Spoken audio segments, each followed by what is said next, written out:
Hello, welcome to another video in the series Audio Signal Processing using Machine Learning or Deep Learning.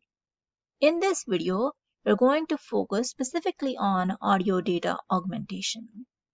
Without further ado, let's get started. We're going to start with a basic question of what is data augmentation, how is it helpful, and then we're going to discuss specific techniques for performing data augmentation in the audio domain. And then we will also learn how to actually perform data augmentation in Python. My hope is that by the end of this video, you will be fully equipped with the tools to perform data augmentation for machine learning problems in the audio domain. So let's start with the first question. What is data augmentation? You may already know this from the computer vision domain, but just to refresh, it's basically a technique to create more data from the original data. So as an example, let's say we have this original image of a bird that we took. We can create variations of this image by flipping, rotating, translating, adding noise, or cropping the image. So data augmentation is basically we're augmenting the original data set by creating variations of the original data set by performing all these transformations. Here are some more examples. So we can do any sort of transform that we want as long as the original object in the image still looks like that object. Now, next question is, how is data augmentation relevant? Why is it needed? So there are a couple reasons for this. The one reason is that deep learning models, they are data hungry. They have millions of parameters, and in order to train these deep learning models, we need more data. Yes, we need quality data, but we also need more quantity of the data. And it can be a problem when, let's say, for some specific task, we are not able to acquire data. So then in those cases, it would be hard to train a good deep learning model. And this is especially a problem in supervised learning where we need labeled data. In those cases where we have less data, we can augment that data by performing various transformations and having larger quantity of the data than we originally collected. So it helps to create more data. The second reason, which is also one of the real important reason, is that data augmentation, it helps to generalize model training. So what we mean by that is that, so let's say you have an image of a cat that we captured. Now we know that when we capture an image, that image is going to have a cat with a certain scale, and it's also going to have cat in a certain pose.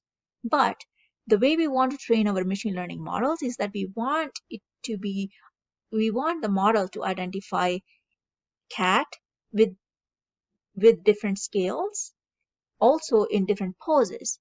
So when we perform these transformations such as flipping, rotating, translating, scaling, we are giving it more variations of the object. So that's what helps the model to generalize during training and eventually perform better when we evaluate it on the test set. So these are a couple of reasons why data augmentation is relevant.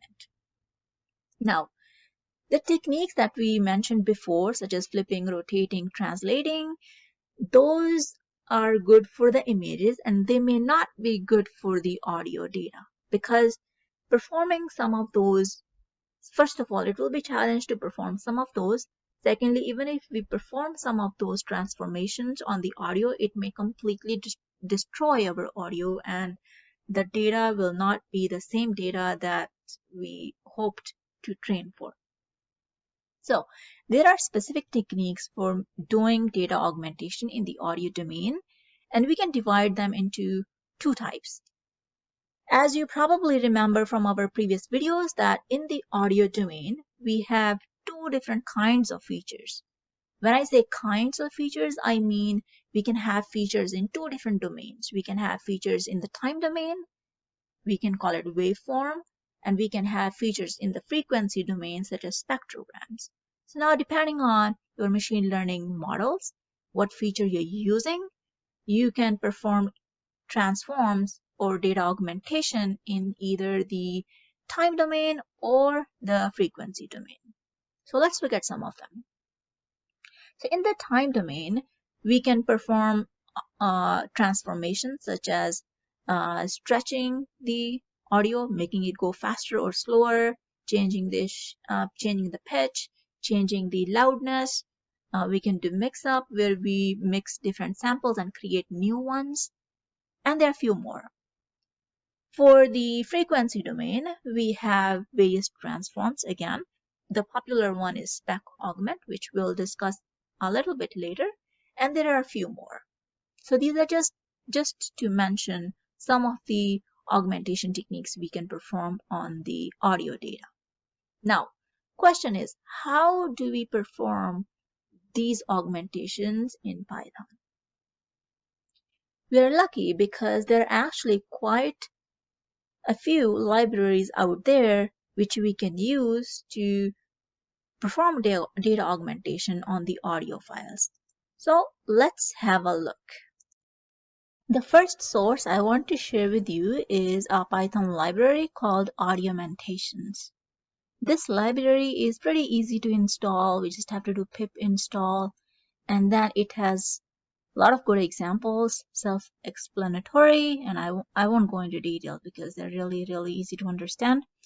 But what I want to show you is that in this library, once we have installed it, they have data augmentation techniques for both frequency domain and time domain. So if we look at Audiomentations folder and we look at the probably, let's see, augmentations. So in this, we can see all the different augmentations that we can apply on the time domain signal. And then if we look at the other folder, spec augmentations, these are augmentations we can apply on a spectrogram. So like I said, it's pretty easy to install and use. Examples are there, which are straightforward. So without going into further details, I just wanted to show you that this Python library is a good start to start applying audio data augmentations. If we go at the bottom, it also lists many other libraries that are out there. These are also Python libraries for doing augmentation on the audio data. I haven't tried all of these, but I would say just starting with this one is definitely a good start. They already have lots of data augmentation techniques. Now, what I also like about this library is that somebody created this interface which allows you to actually visualize the data augmentation. What I mean by that is, so let's say you let's load a file. So let's say load an audio file. Let's say, so I just pick random file, and on this file, if I apply, let's say maybe I will just use the same one. So I apply shift, it's time shift, and if I apply this augmentation on my data, and we can actually inspect what the augmented data looks like. So here, this is my original file, and this is our augmented file, augmented data. And if I play, you probably can't hear, but we can see it. We can see the waveform that there is a shift, right? So we see that this much portion of the audio has been shifted to the right, and because in this, when we apply this shift, we specify that we want to have rollback, which means when we shift it to the right, whatever was here goes back in the front. So it's time shifted. So I like this library because it also allows us to visualize and hear what the augmented data looks like. That way we can tell if the augmentation destroyed our data or is it good to use for training. So just some handy tool. Now, besides this Audiomentations library, we have other places to look at. For example, here is the TensorFlow. Inside the TensorFlow, we can look at the example of how to apply spec augment in TensorFlow. I won't go into details, but I just wanted to show you a couple of resources. Again, they have the examples, which is pretty straightforward. Now, we have mentioned about spec augment before in the slides, and also we see it here. If you want to understand what is spec augment, this is the original paper. But just to give you a very high level view of what spec augment is, we'll just look at the examples. So here, spec augment, it basically does two things. It can do the frequency masking or time masking. What we mean by that is, so let's say this is your original spectrogram. Now, on this original spectrogram, we can mask certain frequencies, or we can mask certain time steps. If you remember from our previous videos, when we created spectrograms, we know that on the x-axis we have time, and on the y-axis we have frequencies. So it may not be visible, but there is a very fine line here, and this is what we mean by frequency masking. So basically all the frequencies in this band have been masked. So we placed either a 0 or some specific constant to mask all those frequencies. And then in this image here, we perform time masking. So here we can see this here strip, we have a constant value. So this strip, this time, the time step from here to here has been masked. So that's what spec augment does. And this Audiomentations library does it for us. Another important one is called mix-up. So mix-up can be used on images, but it can also be used on the audios. What mix-up does is, if you look at the formula here, so here we have two original samples from our data set, and we mix those samples. So lambda is some value. This tells the proportion, how much proportion of this xi we want to use, and how much proportion of xj. Xi and xj are two original samples from our audio, and we can mix these two samples to create a new sample, x hat. And because we are mixing two samples, and these samples may be representing two different things, like so if it's an image, so let's say this sample has cat, this sample has dog. Now for the label, we won't have dog or a cat, right? We will have a mix of two. So you will also create a new label. So this can be used on images or audios. And I'm not sure if Audiomentations library implements this. I haven't investigated, but I wanted to share that this is another augmentation technique that we have for audios. That's all I wanted to share. Now going back to our slides, just to put everything in perspective.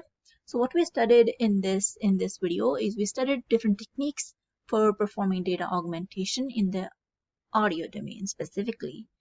And we looked at a library called Audiomentations, and we looked at other sources such as TensorFlow, where we can see techniques to allow us to do data augmentation in the audio space.